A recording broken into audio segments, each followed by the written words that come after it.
সাধারণ মুসলমানদের ভাই, আহার করাও যা তোমরা আহার করো।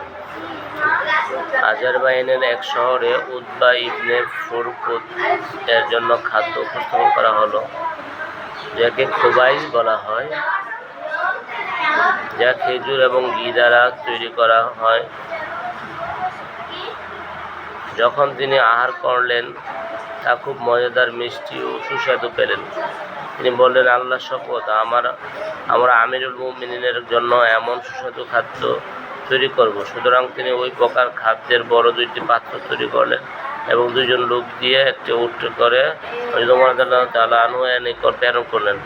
যখন এই লোকদ্বয় পাত্র নিয়ে খলিফা ও দরবারে হাজির হলো, তখন হযরত ওমর রাদিয়াল্লাহু আনহু পাত্র খুললেন, জিজ্ঞেস করলেন, কি? তারা 2জন বলল যে এটা কুরাইশ। আমিরুল মুমিনিন রাদিয়াল্লাহু তাআলা আনহু যখন স্বাদ দিলেন, তখন খুবই মজাদার ও মিষ্টি উপলব্ধি করলেন। হযরত ওমর রাদিয়াল্লাহু আনহু দ্রুত দয়ের প্রতি দৃষ্টিপাত করলেন এবং বললেন, ওখানকার সকল মুসলমান কি এমন খানা আহার করে?